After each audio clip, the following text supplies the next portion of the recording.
Jesus, está entregue, meu filho. Não posso confiar em mim que eu não presto, mas no Senhor tudo entregue. Compreendem? É tudo entregar para Ele. O terço é o nosso caminho de santificação. E o terço, ele tem um poder tão interessante, porque ele tem também uma função que nos relembra os cenáculos que Nossa Senhora ficava com os apóstolos. Lembra quando Bento XVI renunciou? Lembram? O que o povo fez? O povo foi para a Praça do Vaticano e começaram a rezar o terço, cada um numa língua, juntos, mas um falava de um, aí o pessoal respondia na sua língua. Eles voltavam exatamente no cenáculo. Eles estavam juntos com Nossa Senhora, pedindo a Nossa Senhora que intercedesse pela igreja naquele momento difícil. Fala, a Senhora é mãe dele, é mãe da igreja, nos ajude nesse momento de dificuldade. Compreende a importância? E tem uma outra coisa maravilhosa. Quando Nossa Senhora falou lá em Fátima para os meninos assim: pela oração do terço depende o quê? A paz do mundo. Nossa Senhora falou isso. Por causa da oração do terço depende a paz do mundo. A gente fala, mas eu rezar o terço na minha casa depende da paz do mundo? É porque a gente está acostumado e quer coisas espetaculares, né? E Deus tem isso, né? Ele pede muito pouco para o tanto que Ele vai fazer. É sempre muito grandioso. Lembra da história de Naamã, o sírio? Lembra do sírio que tinha leproso, Naamã, lembra? Que aí, não lembra não? Está na palavra de Deus. E que aí ele vai lá em Israel procurar Elias, lembra? E aí primeiro ele foi no rei de Israel, o rei falou que não era com ele, foi com ele em Elias, e Elias não saiu de onde estava e falou: manda ele mergulhar 7 vezes no Rio Jordão. Aí Naamã ficou bravo, falou: eu andei isso tanto, e aqui para mergulhar nesse rio fajuto, eu moro num lugar que tem um rio grande, o rio Eufrates, por que eu vou entrar aqui? Aí foi embora, estava indo embora, o servo dele correu atrás dele e falou: meu senhor, mas se ele tivesse pedido uma coisa difícil, o senhor não faria? Faria, então, é só mergulhar 7 vezes na água. E aí ele mergulhou 7 vezes, ficou com a pele igual de uma criança. Então não duvidem do poder do terço, porque quem faz as coisas somos nós. É Deus, é o Senhor.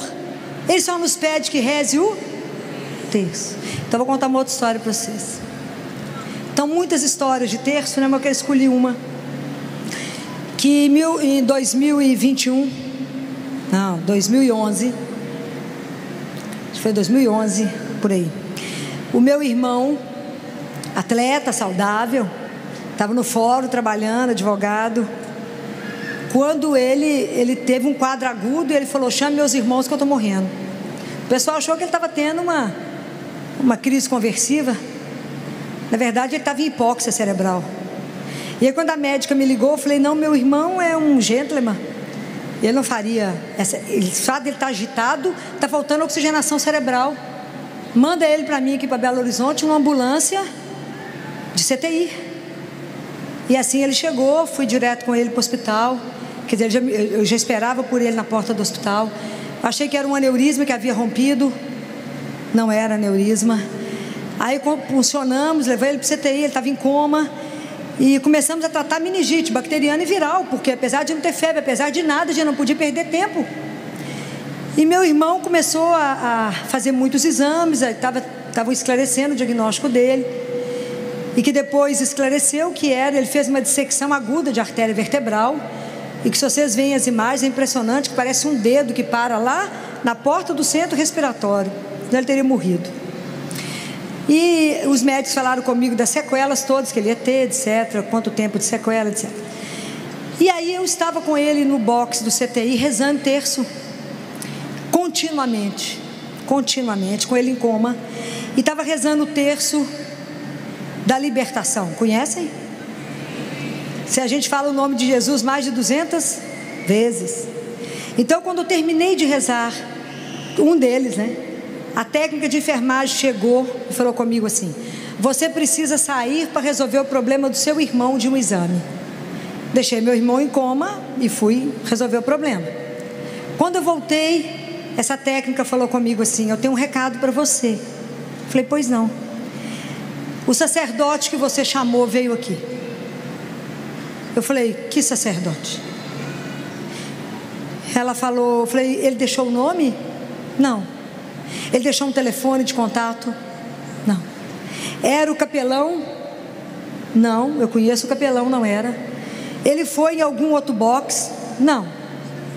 Ele veio aqui e deixou um recado para você, que o recado é esse: fala para a acompanhante que estava sentada ali, que conforme solicitado, eu vi, que ela pode ficar tranquila, que não vai ter nada.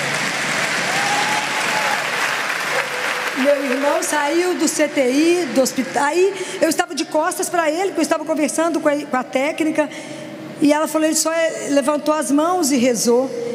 E eu realmente não tinha chamado ninguém. E o meu irmão, nessa hora, estava em coma, puxou minha roupa e falou: Filó, onde eu estou com fome. Foi para casa, sequela zero, tudo zero. E o médico que repetiu o exame dele um mês depois, a arteriografia, falou comigo: Filó, se eu não tivesse feito o primeiro exame, eu mesmo feito o primeiro exame, e hoje, um mês depois, repetindo o exame, eu diria que você falou mentira, porque a artéria que o seu irmão teve o problema está melhor, é muito mais perfeita do que a outra. E eu falei com ele: doutor Alexandre, vou dizer uma coisa para o senhor, porque o senhor é ateu, mas eu quero dizer para o senhor que aquilo que Deus cura, Ele não remenda, porque Ele é o Senhor, não é?